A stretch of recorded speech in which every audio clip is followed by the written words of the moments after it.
YouTube. Okay, what's going on here? Why isn't it streaming? Oh, we got to go like this. Okay, let's see. Now let's see if it's streaming. I'll cut this off. But I'm still stuck with whatever the picture is on LinkedIn. Here we go. Okay, let's make sure it's working. Whatever the picture is on LinkedIn. 5, 4, 3, 2, 1. I read an article that said I shouldn't introduce myself. So anyway, we're having a Zoom meetup, which means no matter where you are in the world, and we've had people from Africa, we've had people from Europe come to these WDMA meetups. It's on next Wednesday, a week from today at 3 p.m. Central Time. That's Chicago time for those of you around the world. It's a lot of fun. And we talk direct marketing, and it's not horribly serious, but if you're on the East Coast of the U.S., it's a good way to end your day. And if you're in UK, you can have, a little glass of wine after dinner and join us. It works out really well. So, and if you're in Australia or Tasmania, like Mark Ritson, then you can have us with the morning coffee, I think. So anyway, we've worked that out. So let's get started with some fun. This is TJ Watt, Taco Boy, and let's just play the thing. Let's see if I can get it. Let's see if I can figure out where I'm playing stuff. Okay, we'll back it up. Whoa. What is all this? Only the finest game day food that you can eat. Finest.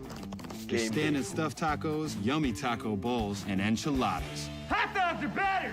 Hot dogs are better. Hot dog man. Hot dog man. Now that's a high quality tackle. Let's run that back, JJ. I love tacos very much, and now you know that. With Old El Paso, there's always so many possibilities. Okay, possibilities. So anyway, that was here we'll get the backstory if I can figure this out. No, stop. Okay, so these are the Watt brothers. They're from Pewaukee, Wisconsin, which is literally just up the road. Not far at all. 3 miles or something, 5 miles. They all went to the University of Wisconsin for a while, and all Americans. They all played in the NFL. I think Derek's still playing in the NFL. Maybe TJ is still playing, but JJ's retired now. But just imagine trying to feed those boys. Just imagine trying to feed those boys when they were, like in grade school and high school and maxing out their food intake for their lives or something like that. I mean, I can't even imagine it. Wow, what a legacy there. So anyway, they are now spokespeople for the Old El Paso taco company. And I think it's funny that they, in marketing warfare, Trout and Reese argue that if you can't win in a big category, make a smaller one. And so Old El Paso seems to have carved out the game day food niche. Now, I don't think anyone would ever make the claim that Old El Paso food is the best food there is, but it might be the best game day food. I mean, yeah, I think that's easily possible, right? Nothing like my wife makes this thing with sour cream and taco stuff, and I think that's what's in it. I don't know. And you dip your nacho chip in it, and yeah, you can eat the whole pan of it during a football game. So anyway, excellent fun, a lot of fun, and some great Wisconsin boys, right? And so they agree on tailgate cuisine, and this is the part I like the best. My brothers and I have been eating Old El Paso taco products or products at the dinner table since we were kids, and I believe that. I believe 35% of their weight is probably in taco products. If I were raising them, that's probably about the best I could do. And it's inspired by the movie, the Adam Sandler movie, The Waterboy, and they even got the same guy to direct it, which I thought TJ sounded a little off in some of his lines. I think he was trying to mimic Adam Sandler, who I think is actually mimicking Jerry Lewis. So yeah, but anyway, that makes more sense once you've gotten the connection there with the Water Boy epic epic hero journey. So so anyway, let's go on. This I didn't quite understand this article by Wayne Friedman. Who remains for legacy TV viewing? What they mean by legacy TV is not antenna TV, which I would think was the legacy TV. That's the way we started, and we still have TV antennas. I still have one of those digital boxes. Although it's not doesn't seem to be working right. I have one TV that fits in this one cabinet, and anyway, we won't get into that. And so this article is about how there's a significant percentage of people are down to viewing less than what did they call it? They said they were looking at households that watched at least 6 minutes of cable and satellite viewership each of the last quarters. So they're still alive. Somebody's there. Somebody's alive. It's hard to track TV antenna viewing. And so I was starting to think about my viewing, and I was able to watch the Packers preseason game on antenna TV. Although it took me about 20 minutes to figure out how to get my TV in the I've got a new big screen TV. How to get it to work with the antenna, because we must have lost power or something and it forgot the channels and stuff. But eventually I got it to work, and we did get to see a little bit of the Packer preseason. So I'm a real Luddite, and I just admit that. But think about your TV viewing. I watch YouTube mostly, and that comes in on our big TV down there. So we don't have cable. We cut the cable.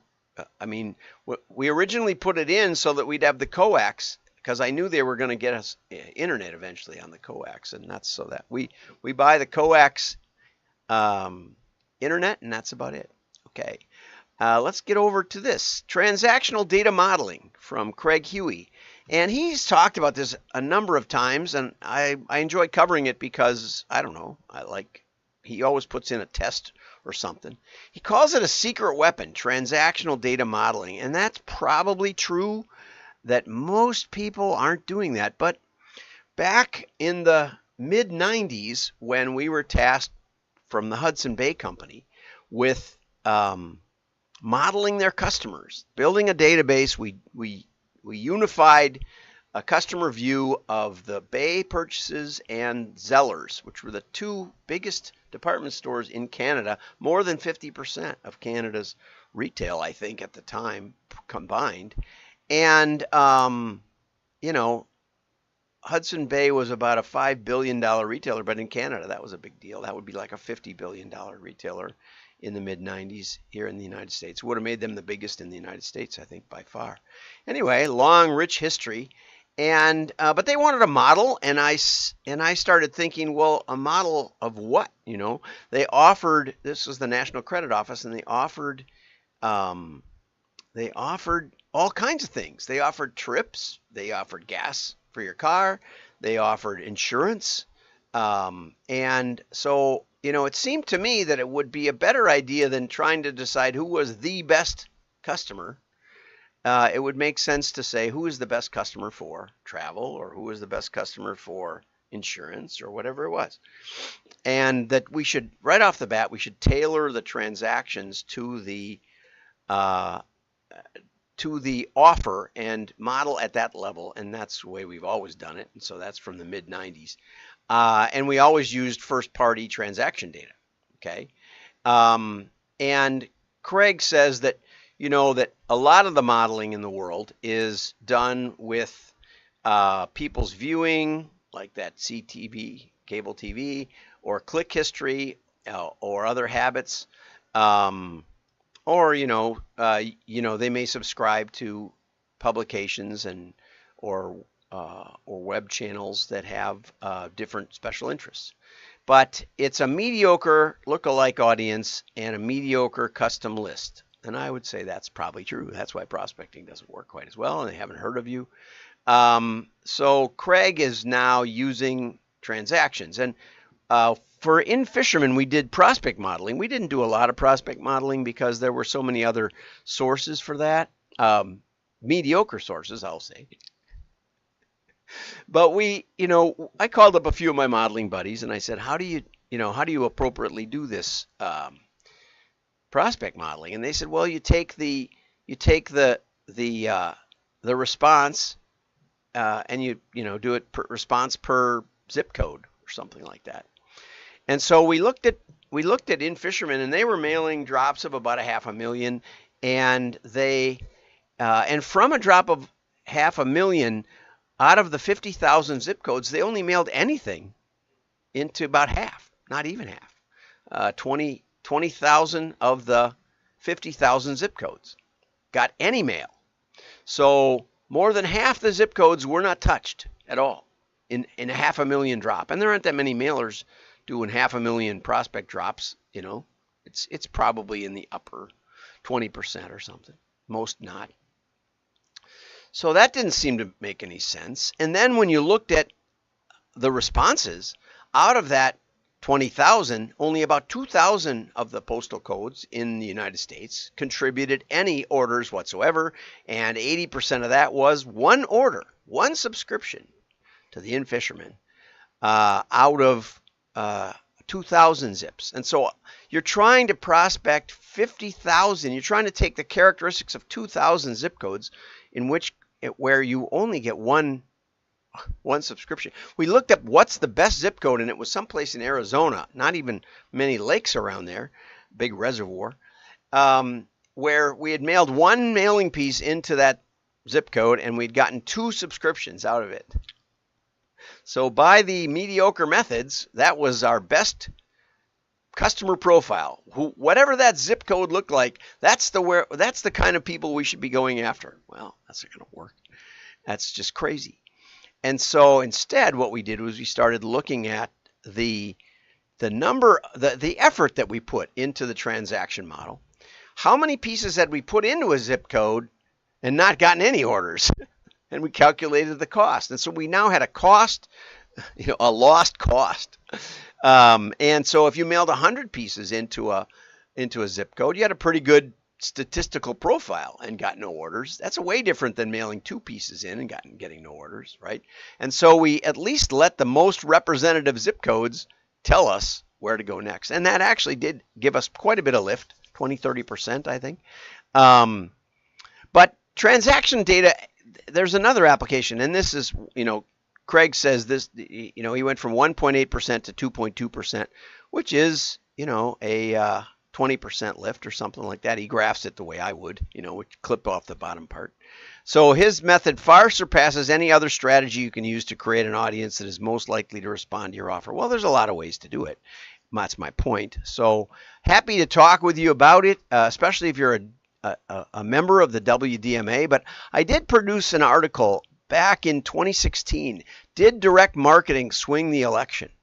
And before I published it, I actually got in touch with what's his name? With the guy who ran the Trump campaign. And I'm trying to remember his name, but anyway, it doesn't matter. And I sent it to him. But before I sent it to him, I called his office and I said, I just dialed it up. But this was before he was famous, and but it was right after the election, and the receptionist answered, and I said, "Do you ever talk about direct marketing at your agency?" And she said, "Direct marketing? That's our DNA. That's all we ever talk about is direct marketing." Well, it turns out what they had done is they had sold hats and jackets, and yesterday we were talking about selling the mug shot on mugs and T-shirts, and I noticed that Mike Pence got to see the T-shirt yesterday or the day before on one of his speaking stops. Somebody held up the T-shirt and made some comments, I guess. I didn't really pursue that article, but politics intrigues me in a sort of high level sense. And so I wrote to the office. I got his email and I said, did you, were you focusing on the purchases rather than on the polling data? And he wrote back and he said, you're one of the only people who got what we were doing. And this is a long article. I'll post it on the show notes at wdma.org. You can get it after the show. And it's also there's a video about it, and there's also the article itself on my LinkedIn. If you go to my articles, and it's a little bit of you go to my profile, I think, and then it says go to activity, and then you go to articles, and it's in 2016, late 2016, early 2017. So this was the projection: 355 for Clinton and 182 for Trump, a landslide for Clinton.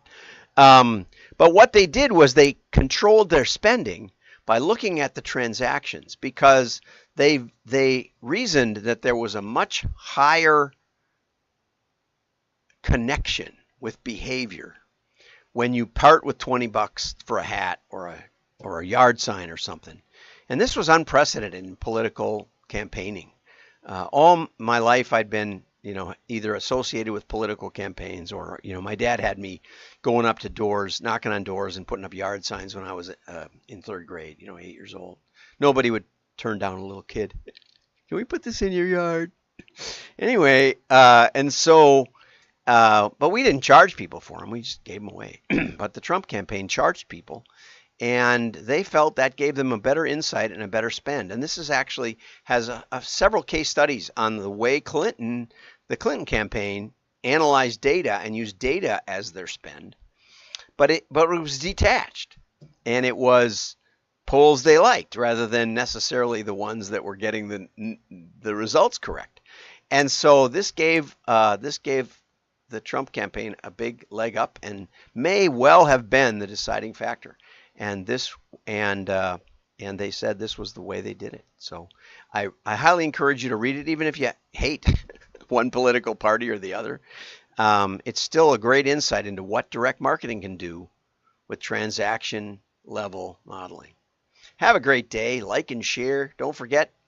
I did an email yesterday, and the set your date button is correct. So if you save the date on your calendar with that button, you will see it's next Wednesday at 3 p.m. Central. And come and join us, and send me a message if you're coming. That would be great. It's not required. Just show up. The Zoom link is in the calendar link, so just one click is enough to get you all set to come. Bye-bye.